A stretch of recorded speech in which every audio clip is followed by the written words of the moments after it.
Hi, good afternoon, everyone. Thank you for joining us. We are the session on validity evidence for English language proficiency assessments, part 2, or not part 2. This is a repeat of the session earlier this morning. With us today, we have 3 excellent experts in the field. We will hear remarks by Margaret Ho. Currently, Dr. Ho is ELPA 21's manager for member support and outreach at Crest/UCLA, which is my alma mater.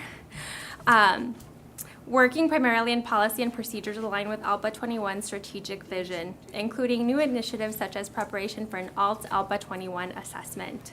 Most recently, Dr. Ho was the director of ELPA 21 Sustainability and Strategic Integration within the Standards Assessment and Accountability Division at CCSSO.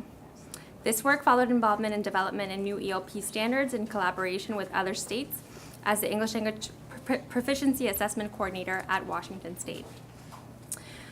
Next, we'll hear remarks by Phoebe Winter, whose work with state and non-governmental educational agencies focus on bringing policy and psychometric and practical perspectives to the design and implementation of educational assessment and accountability programs.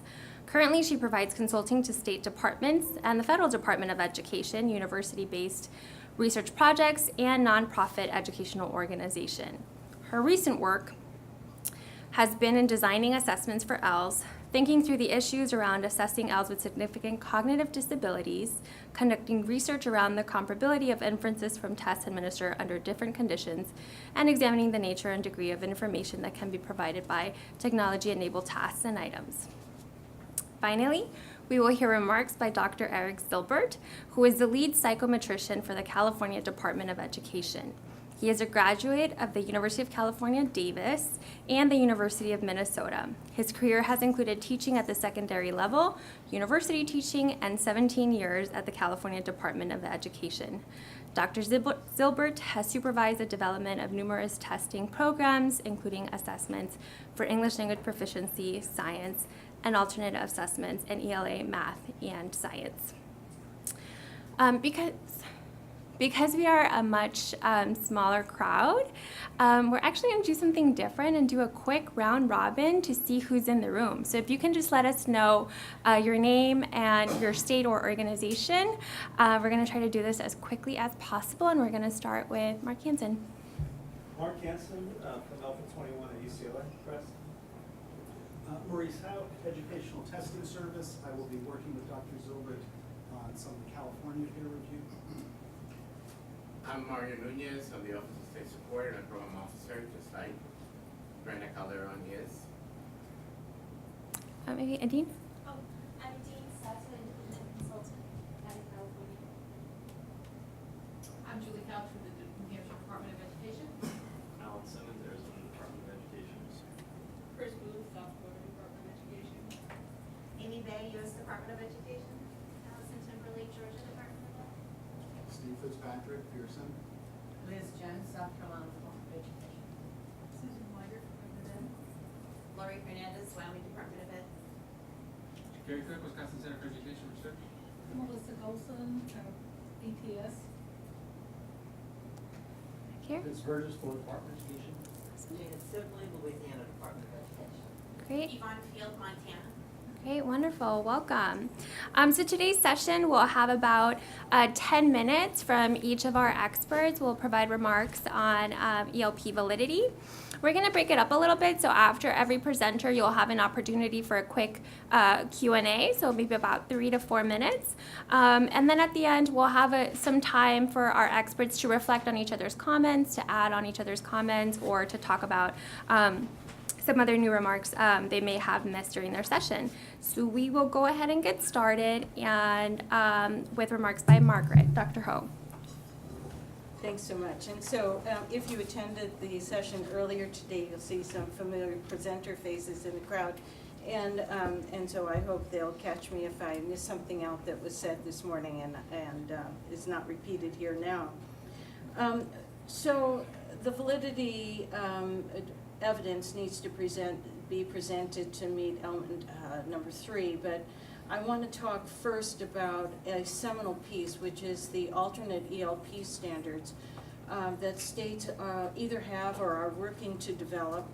And this piece, when developed, is going to be important in your reporting for elements 1, 2, 3, 4, and 6. And so for that reason, because it has some importance in various parts of your report, you'll want to think about this deeply and thoughtfully. So regarding and my remarks will be directed only to the alternate ELPA.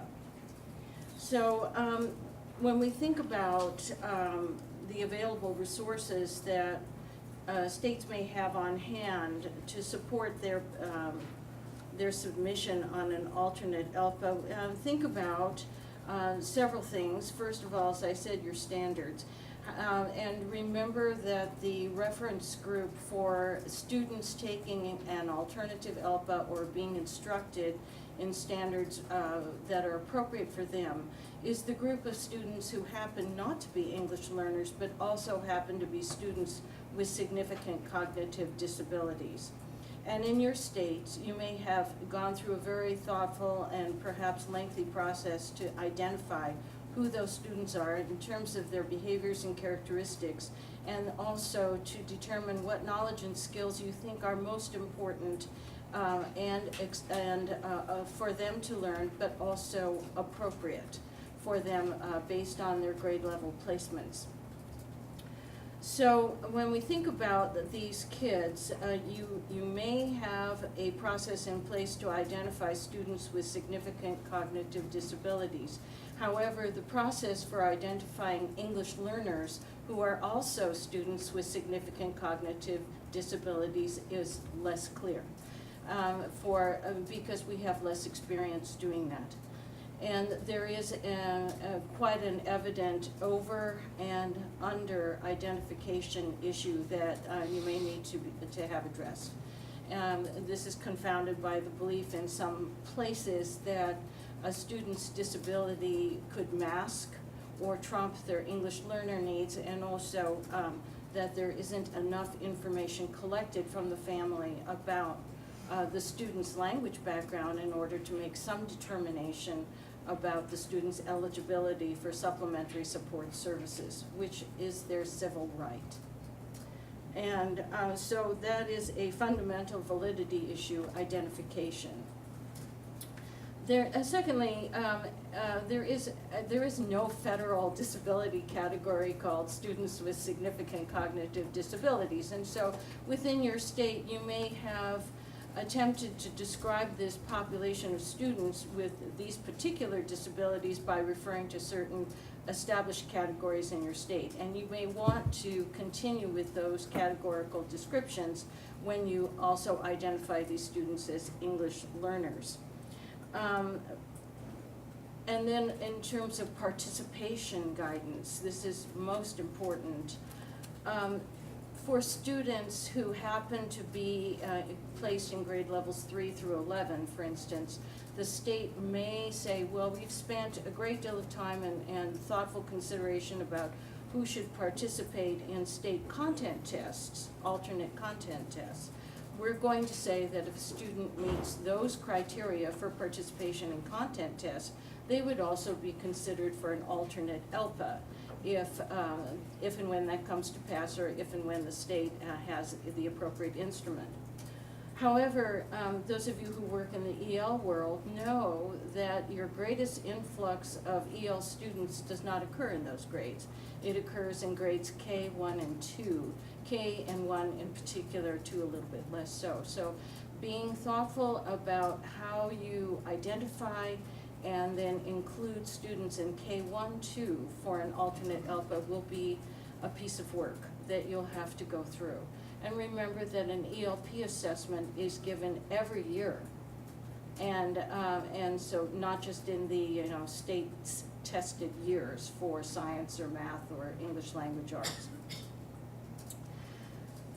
Related to the standards is actually a seminal piece that has to come before or concurrent with this, and that is to state your beliefs about this population, your assumptions about this population, to be explicit about what you think are the desired outcomes for their learning.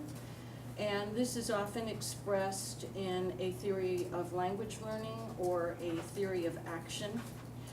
Some states I know don't have such a statement, but they include it in something else, like a framework that surrounds their standards, or maybe even in the front matter of the actual standards document. But these core beliefs that you have and these foundational assumptions you're making about the populations is going to set the stage for what you think you are teaching and what you think you are going to measure.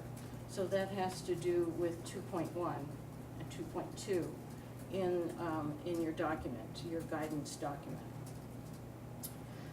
What you think you're going to be measuring and what you believe about these kids will lead to the knowledge and skills that you expect them to evidence at some point. And so it has great implication for your test blueprints and then going forward to your actual items and types. And then I expect my colleagues here to talk about how you can test those and how you can provide evidence that you're doing the right thing or the intended thing all along the line. So just in general, I'd like to talk about the constructs that might typically be measured in an ELP. And that's reading, writing, listening, and speaking as they contribute to some overall determination of English language proficiency. And just to understand, within an ELPA, remember our reference group is not all English learners. Our reference group is other students who happen not to be English learners but have significant cognitive disabilities. This is important to keep in mind. And those of you who have been working in ELP for some years know that Title III has been, in my opinion, fairly rigid and parochial about their definitions of what is reading, what is writing, what does listening look like, and speaking. And for this population of students with these particular kinds of disabilities, you are not going to see reception of information, interaction with tasks or items, and production in the same way. And in fact, I think what's going to happen with an alt-ELPA properly defined is we're going to push the definition of what, or change the construct, if you will, of what is reading, writing, listening, and speaking, and how does that look, and how can children perform and demonstrate what they know and can do. So it will probably lead to some new domain definitions too, so we'll work with that. And Phoebe and I'm looking at Phoebe because we've had ongoing discussions about what those domains are and how they contribute to some overall determination. So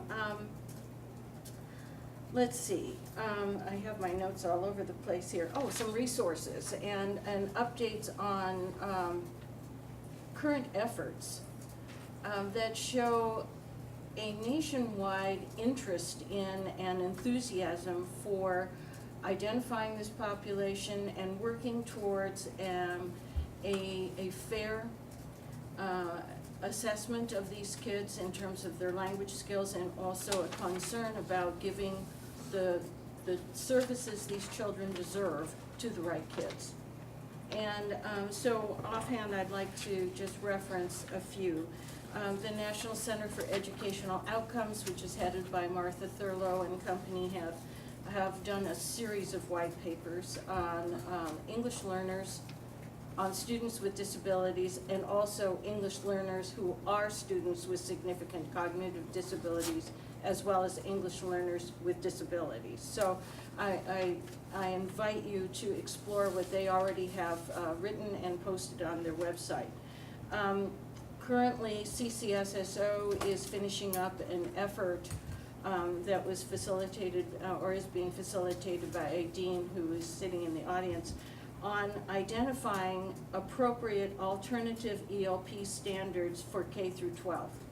And this has been an ongoing effort since the beginning of the year, in which 24 states expressed keen interest and at an actual workshop, if you will, where people had to produce these descriptors, PLDs, and identify the standards, make tough decisions about which standards do we think are going to be appropriate and so forth.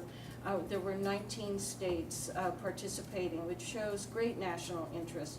And it was particularly interesting that some of the states with the largest EL populations who don't belong to a consortium were there and fully participating, including Texas, which just piloted their first alt-ELPA.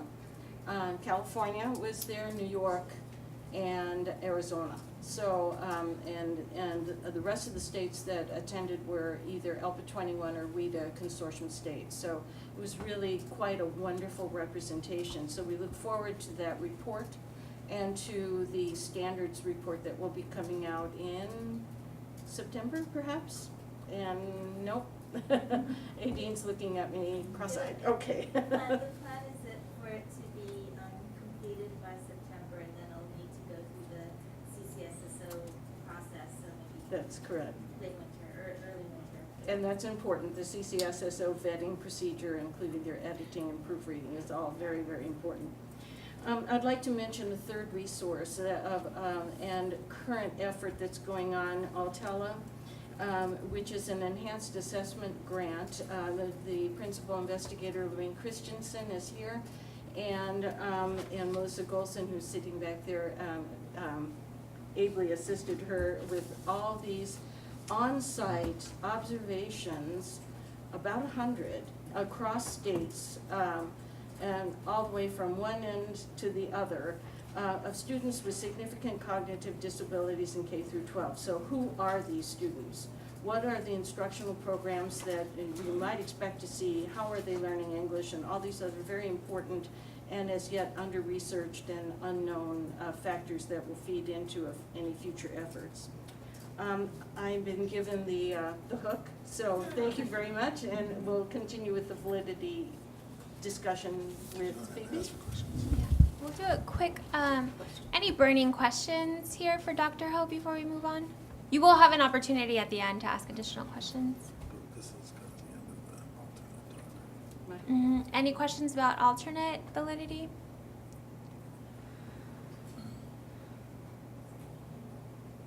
Okay, great. So we'll have remarks by Phoebe Winter next. Hi, I'm going to talk about evidence related to sections 2.1, test design and development, sections 2.2, which is item development and design, and touch on section 3.2, which is validity based on cognitive and linguistic processes. So basically, I'm going to go over the evidence that is related to the development of the test. Before I start, how many of you have been involved in putting together a submission for peer review? Okay, good, like about half the room. If I start making assumptions about knowledge and understanding that you don't have, please let me know. You can even interrupt where I'm going, because I realized the last time, you get so immersed in this stuff, you figure everybody knows what you know. So I'm going to start out with development, and as Margaret was talking earlier, and I think people have talked about a lot in this session, is that validity is supported by a body of evidence. It's not a thing. It's not checking off boxes. And your validity agenda and body of evidence should include information about the processes and products that occurred during test development, as well as the types of evidence that are called for in Section 3 of the peer review, which is more analysis kind of evidence.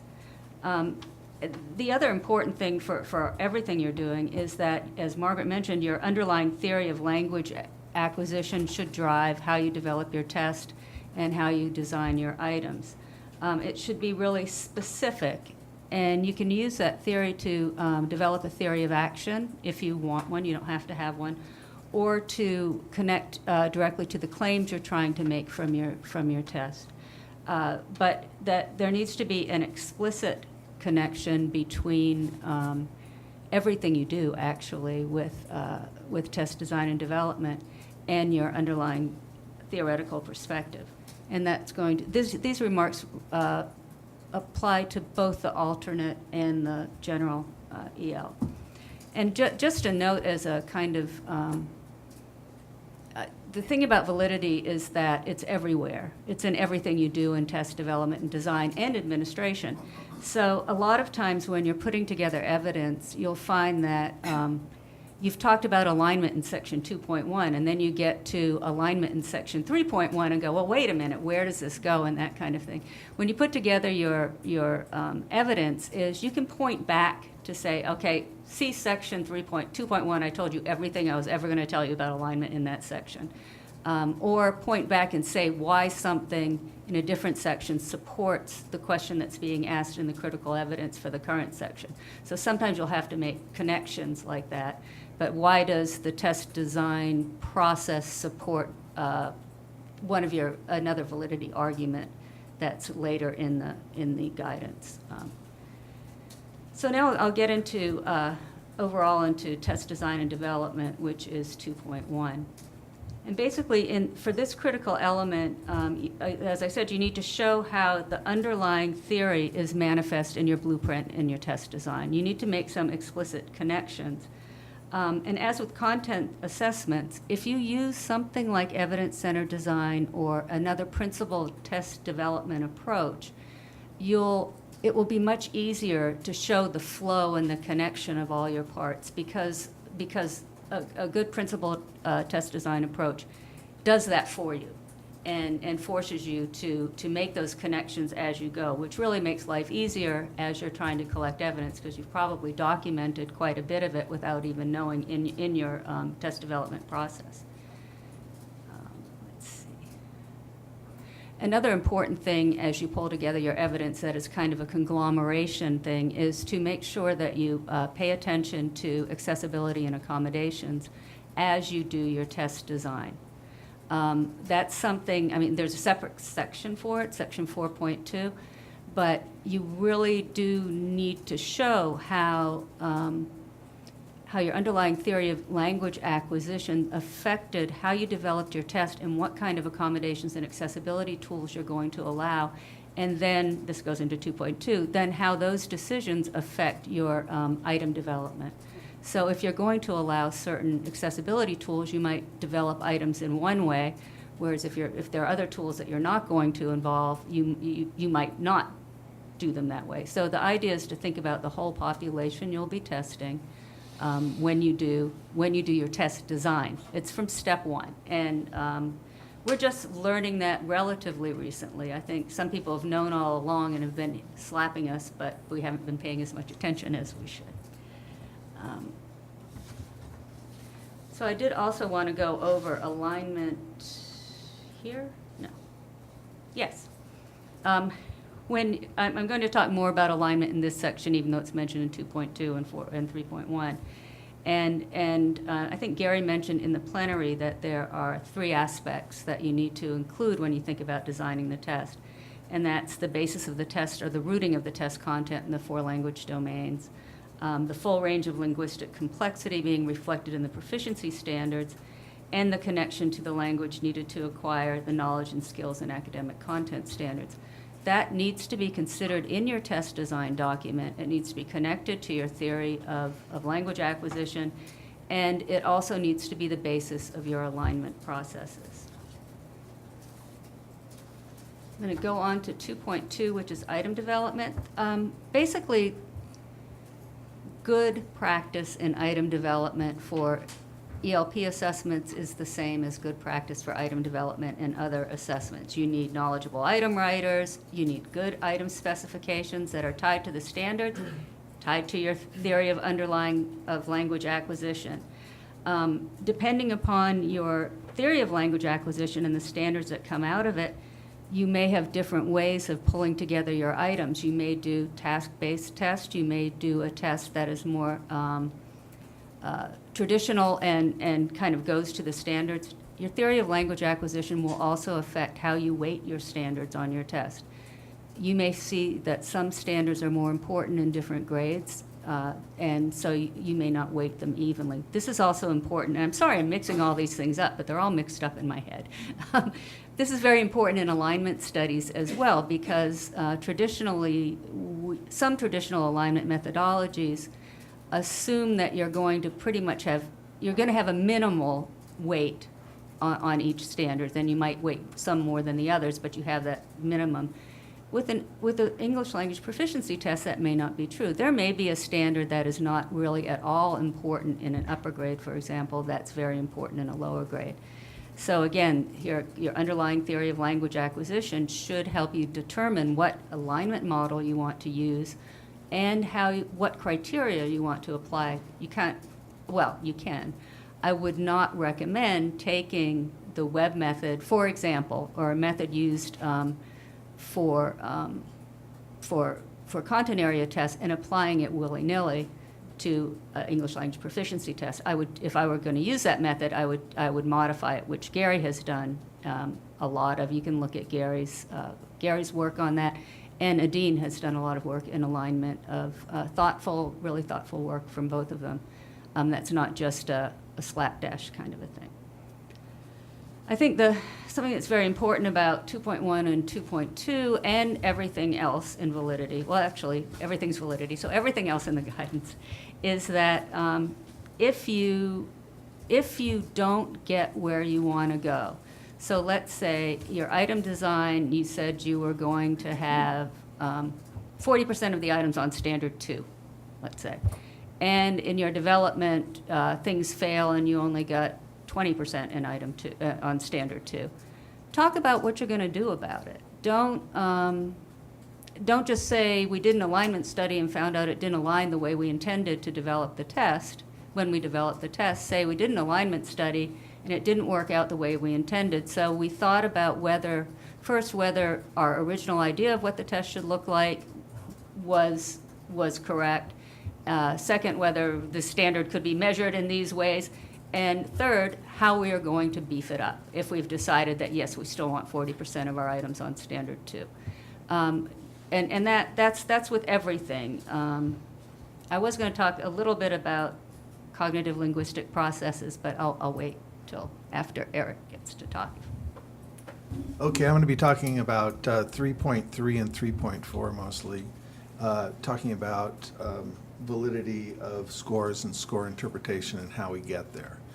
And this is another one that starts, with the standards, right? It's got to be based on the standards, and the two places that you kind of go from those standards into the test development process, as Phoebe talked to us about, and then in writing your achievement level descriptors, right? Those two things are really going to sort of shape what it is you're saying you're going to be talking about, what you're saying you're going to be reporting, and what people are going to be interpreting from what you do. So the item specs pertain to this. You have to be able to demonstrate, as it says in here, that your that ancillary constructs needed for success on the assessments do not provide inappropriate barriers to measuring the achievement of all students, such as evidence from cognitive labs or documentation of item development processes.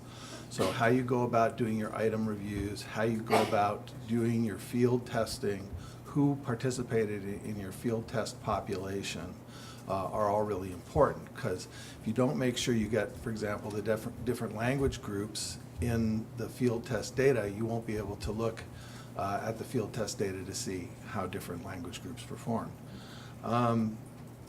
So the item review procedures, both in terms of assuring that the items actually pertain mostly to the domain that's being measured. And there's a tension in doing this kind of assessment, in that you have to provide a prompt for the student to respond to, and the student must respond to it. So you can't totally divorce the receptive and productive dimensions of English language development, though that's what we're trying to do when we produce the domain. So you have to have item development procedures and item review procedures that allow you to say, this really belongs in this domain and not another, even though they may overlap somewhat. So, once we have the domain scores, we can start to take a look at those and see, you know, how well the assessment is covering the full range of performance of the students. One of the problems with these assessments is that we've got students who have almost no ability to understand or produce English, and then we have students who are quite far along or may even be fully competent in producing English, and that's quite a range of performance to cover with 20 or 21 or 22 items. These tests have to be fairly short.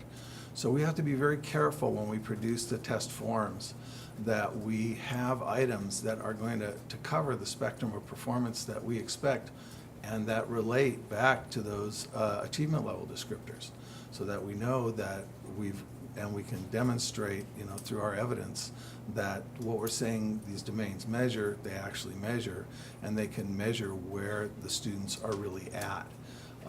It's not just sort of a presence-absence type of thing. And it's not an easy thing to do. It's tough. One of the things we found in our English language development test is that it's hard to get enough items in there to really provide discrimination at the top of the scale, right? We know the students who can't really perform, and then, you know, we know students who are performing fairly well, but to discriminate between students who are good and excellent on these tests in a domain is very tough.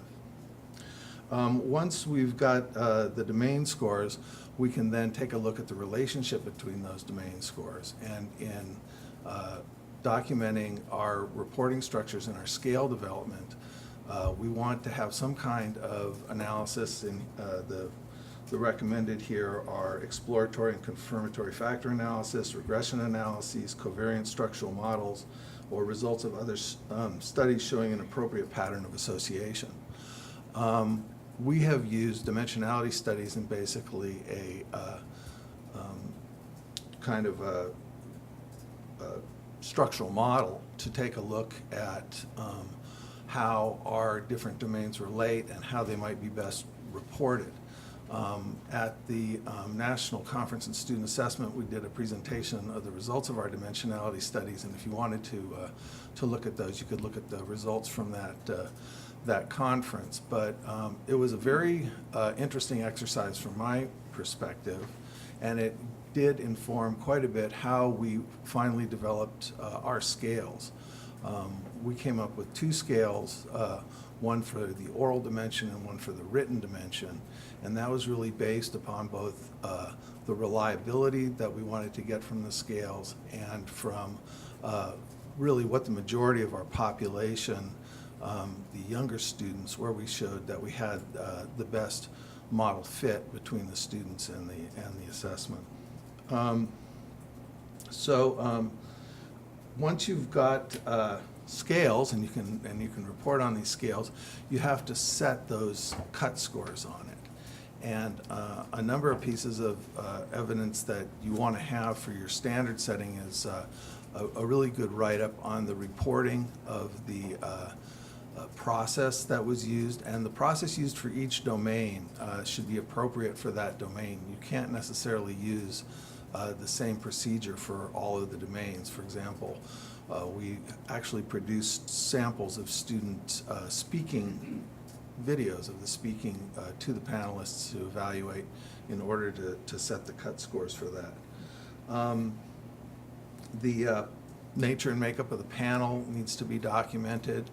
And then once you have got those cut scores, because this assessment is so important in terms of determining whether students are going to continue to receive services or not, you would want to get some additional information. And this is where the 3.4, relationship to other measures comes in. Now, it's obvious for grades 3 through 8 and 11, we can take a look at how students perform on ELA and math relative to their performance on our English learner assessment. However, we've got some holes. We've got K1-2, where we don't have other measures that we can readily access, at least from the state. And then we have grades 9, 10, and 12, where we don't have measures. One thing that we have done in the past for these kinds of grade levels is to go and partner with local school districts that use benchmark assessments in the early grades or use reading readiness assessments and this type of a thing in order to get an idea of and provide evidence about how well our test, our English language test correlates with the results of reading readiness tests and those kinds of things that might be given in K1 and 2.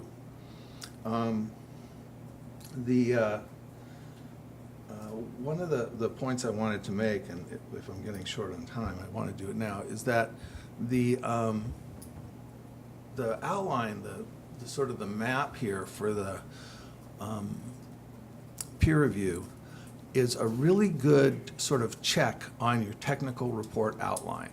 These sections for 3.3 and 3.4 are pretty much going to be documented in your technical report and in additional reports like the standard setting report or a dimensionality report that would be ancillary or maybe appendixes to the technical report. And so when you go through and look at the outline of that technical report and see if certain things are in there, I just happen to add systems for continuous improvement, ongoing maintenance, and continuous improvement and analysis. That's something that I've added explicitly to the technical report to make sure that the contractor documents things that they've been doing ongoing to improve the test, so that we can answer that, well, what did you do after you found this out about the test with these analyses?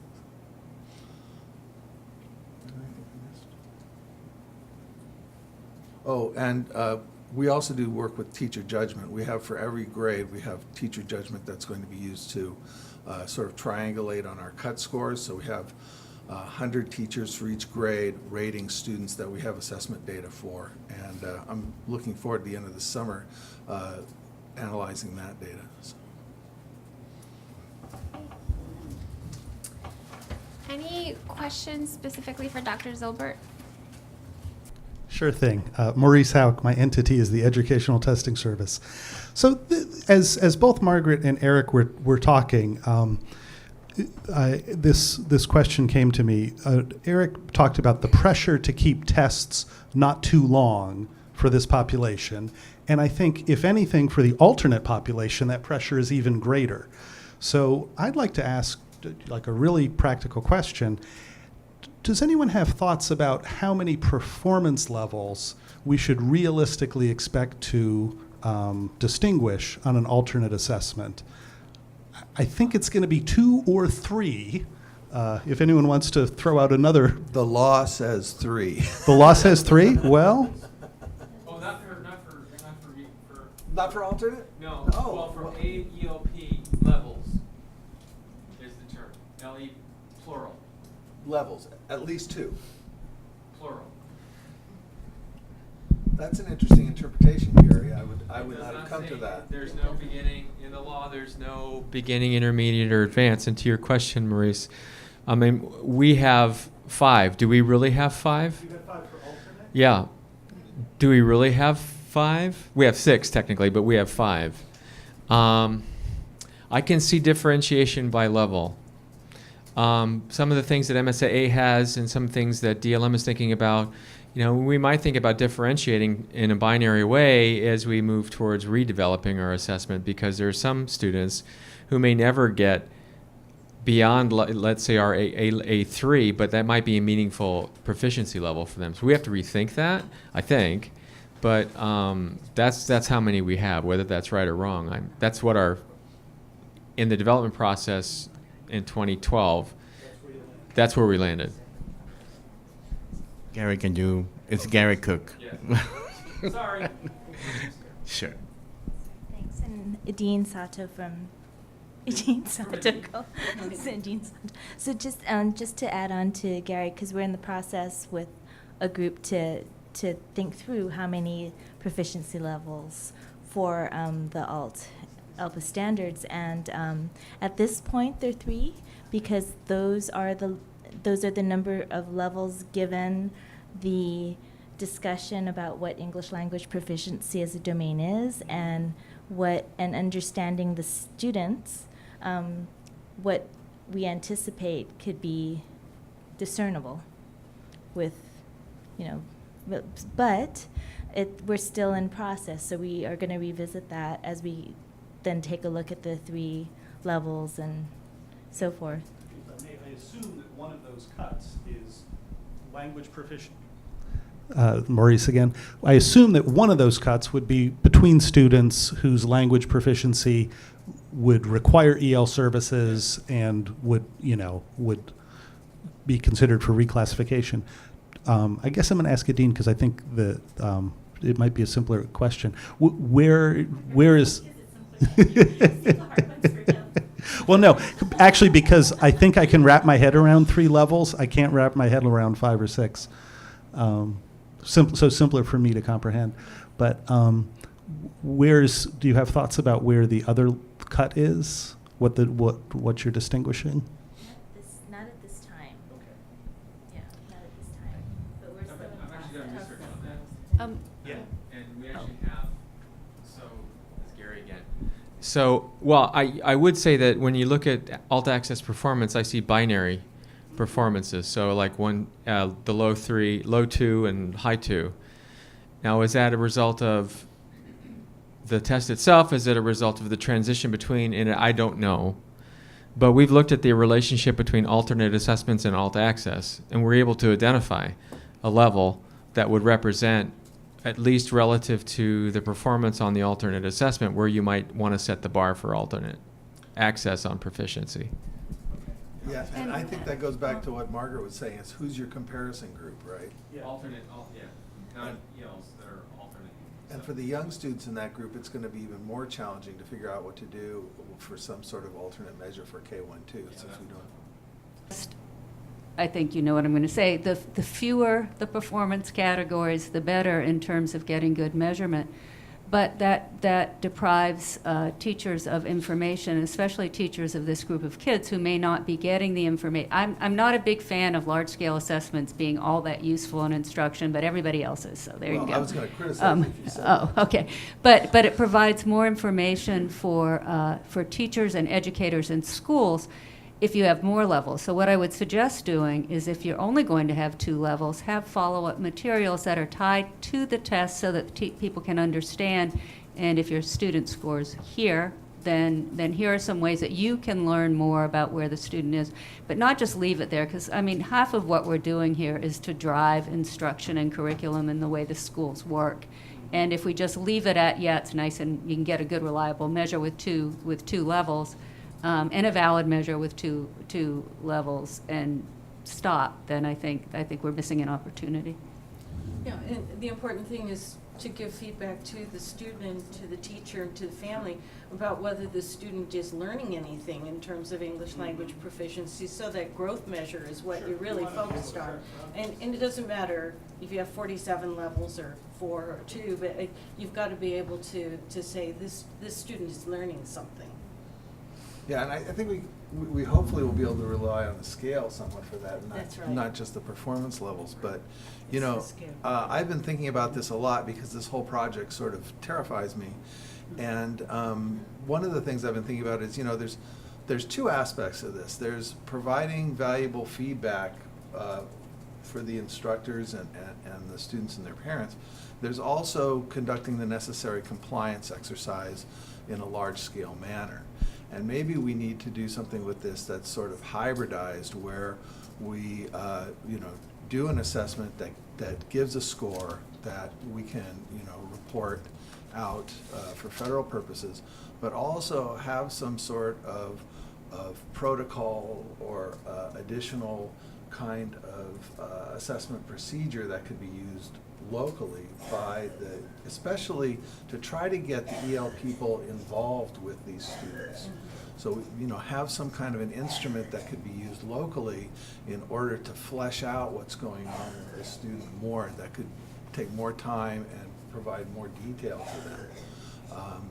We don't, have that kind of thing spec'd in our contracts, and I think any of you at the States know that, if you don't spec it in your contract, it's kind of hard to get it after the fact. But that's one thing that's been really good about this meeting for me, is to be able to think about, how would you go about doing something really useful in terms of promoting, the basically the participation of the English language development community in the education of these severely cognitively impaired students.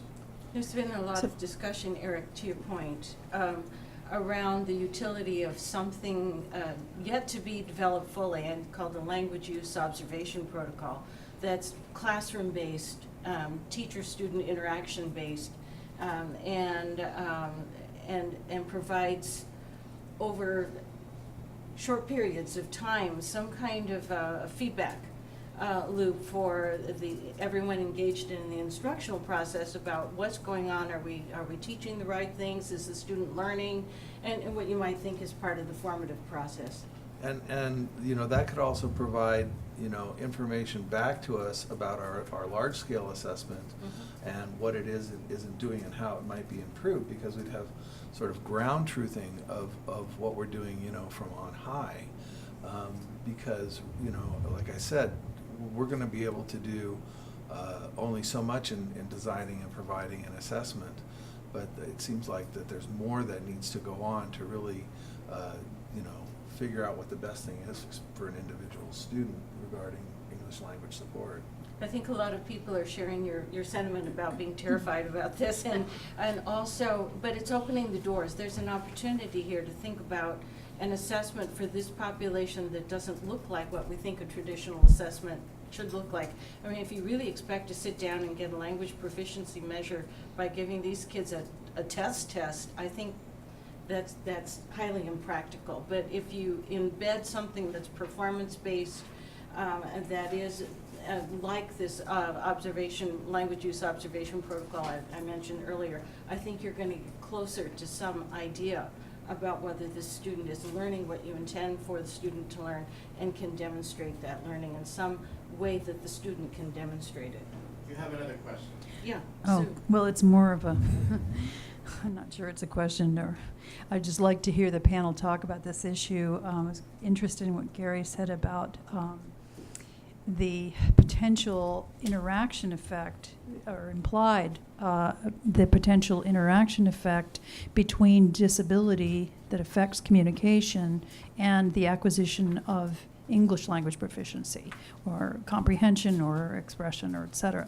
So I'm just wondering, you know, and Gary mentioned something about, well, potentially there are, I guess maybe I'm reading in, but low communicators or low-level receptive students who you still have to think about, have they attained a level of proficiency that is the maximum that you could expect for that student. Just thinking about what Eric said about utility. You know, what you want is for the teacher to be able to use this information to know, did the student make the kind of progress that we would want that student to make and expect that student to make?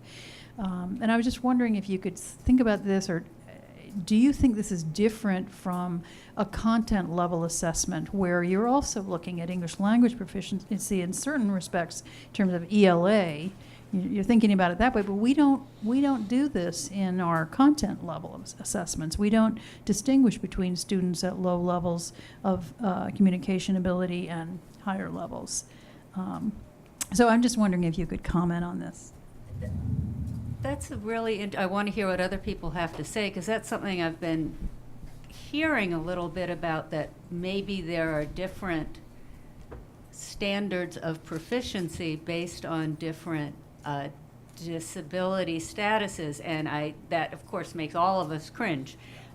So how you mix how you individualize appropriately without reducing the level, the requirement. It's a big one, and maybe you guys have thought of it? No? We're thinking, but no solution. Yeah, I thought of it, but I don't have any good answers to the question. Can I, a field perspective?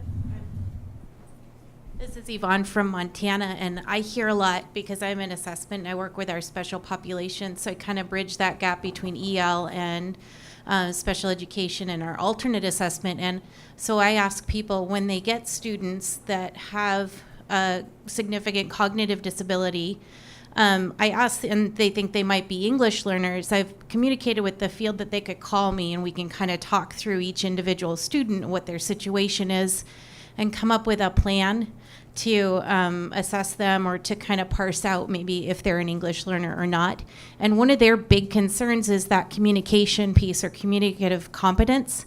And what do they do for, it's like chicken and an egg with some of our teachers where they're not sure, should we work on the communicative competence piece and getting a communication system in place? How do we even assess a student who maybe seems like they don't have that basis? And so that's just a field perspective that's definitely something that I hear a lot about, and I'm not quite sure how to answer for the field either. We kind of do case-by-case basis in terms of identification.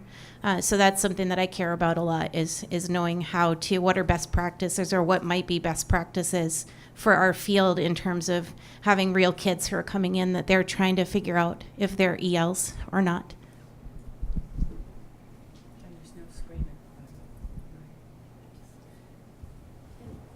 Lorene, since you're out there, it seems would Altella results help inform some of the questions that, and I'm bad at names, I forgot it. Yvonne was asking about the chicken and the egg, how to what to work on first.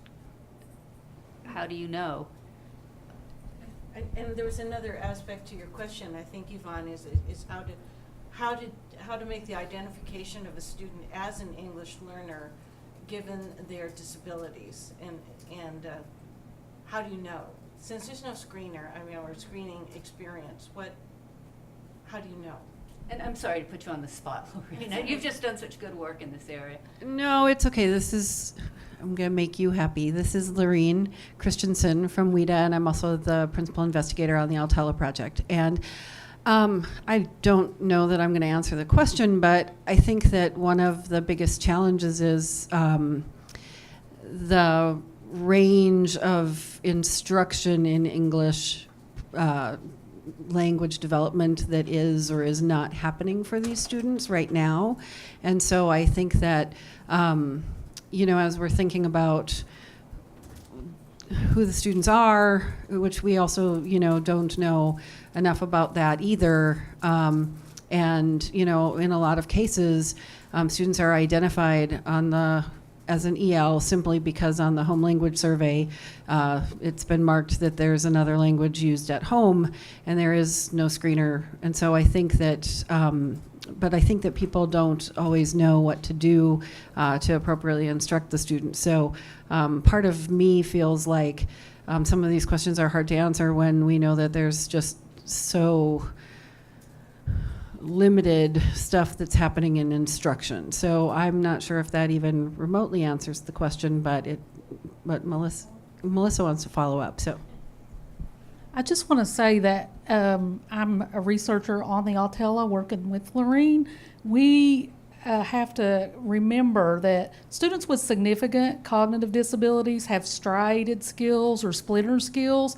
And so they usually, when we talk to teachers, they would be able to identify which domain they thought that their students could perform better in. So there's a lot of information around that. When we had our standards prioritization activity as part of one of our activities, we brought in special educators with experience in significant cognitive disabilities, content specialists in ELA, math, and science, as well as English language development folks, and let them have conversations around the domain-specific issues for the wide variety and diversity that, when you say ELs with significant cognitive disabilities, we talk about that as though that's a really easy group to define, and we know that is the problematic issue, is that there is so much diversity. So not just diversity in disability, but diversity in language. We've seen students that not only is English not their primary language, at home they may be having 2-3 languages, and add that to a communication device. So my concern is that we really need to have a really least dangerous assumption when we're not providing great instruction or practices and people are really new to the field. Like, think back alternate assessment 15 years ago when we were trying to figure out what to do, and everybody thought the least dangerous assumption is that students can learn and this is what we need to do to move forward. So I just get a little alarmed, and I'm not going to pretend to be like the psychometric genius like Gary and Eric, but I have a lot of expertise in this field in working with students with significant cognitive disabilities, and they can always do more than you expect if you give them instruction.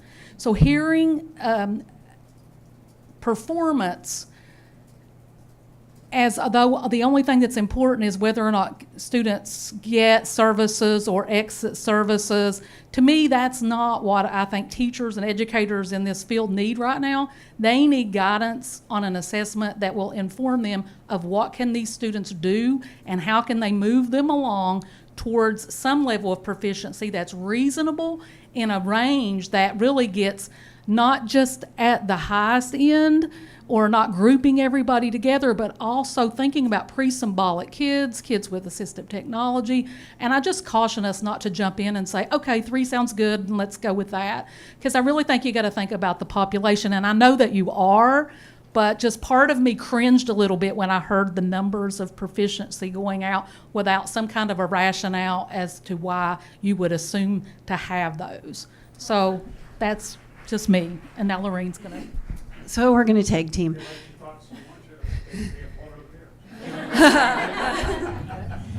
So another thing I think too is, going back to how many levels and informing instruction, not only is there really spotty instruction happening, but also, some of the states that we did our observations and interviews in were alt access states. And so in an alt access state, we would say, so what do you do with the score reports? And the teachers would say, we've never seen the score reports. They weren't always the ones who were even giving the assessment. Oftentimes it was a assessment coordinator at a school or a district, and they really didn't use the assessment results at all. So I think that, and that ties back to the fact that there's no instruction happening. So why would you use the score report if you're not focusing on English language development in your classes? Hold on, Melissa's going to say something. And that reminded me of the opportunities that we had to observe students that we thought were misplaced and over-identified for special education, self-contained services, and under-identified students within classrooms who were not getting service, but we could clearly see that they were English learners and needed services. I'm happy to turn it back to Phoebe at this point. Half this And I'll turn audience it back is to Brenda. panelists. Just That's what's to going get on back here. to maybe what Phoebe Turn it back said. to Brenda, or Well, wait. Could I just wanna say- just 2 short comments. One of the reasons this terrifies me is because exactly the reason you're talking about, I don't see this as a place where my particular psychometric genius is going to be of particular help. Mm-hmm. And if I ever saw a group that should have individualized benchmarks for progress that are carefully designed in consultation with the parents, this is it. And as I said in another session, it seems like really getting a handle on how communication is going at home and how it's gone, from the high chair to when they, enter formal instruction would be a very, very important thing for an instructor or an evaluator, assessor to know. And, my confidence in our ability to produce a yardstick that we can hand to somebody that'll be useful is very, very low in this case. So I agree with you completely. So I just wanted to add, I think we could look back to the standards for educational assessment, psychological assessment, and think about opportunity to learn as a prerequisite for validity. And so in other words, thinking about, how are you trying to assess the progress of a child in learning English language when you have not taught them? Is that fair? Is that valid? I think that, Phoebe was talking about theory, starting with theory. Maybe we should start with a comprehensive program of instruction that includes kids who are not communicators. We have, if you look up Project CORE on the internet, this is a method of teaching communication, and incidentally it is in English, to kids with significant cognitive disabilities that are not communicating. And, I could envision sort of a set of instructional approaches that could be comprehensive and that you could start with, and then assess whether or not the children are making progress according to those, those benchmarks that you would expect in that kind of instructional environment. So I agree, it's very complex. That's all I want to say. And that was Susan Weigert. Any other last lingering questions for the good of the order? I'd be interested in, this is Adine again. I'm interested in the panelists or folks from the audience's their thoughts on the following question. So I'm going to put it out there. It might make me sound goofy, so I apologize in advance. But remember back when we were starting with the ELP assessments, and we had to really think through academic language and its relationship with English language proficiency. I wonder if we need to take a half a step back at least and really think about and articulate, and this gets back to, I think this is a next level of granularity on this language development theory we've been talking about in different sessions. Should we take a half a step back and think about what the relationship is between communicative competence for this population and English language proficiency? Then we can think about, for those students who are nonverbal and non-communicative. I've been trying to do that. Oh, okay. Trying to push that, yes.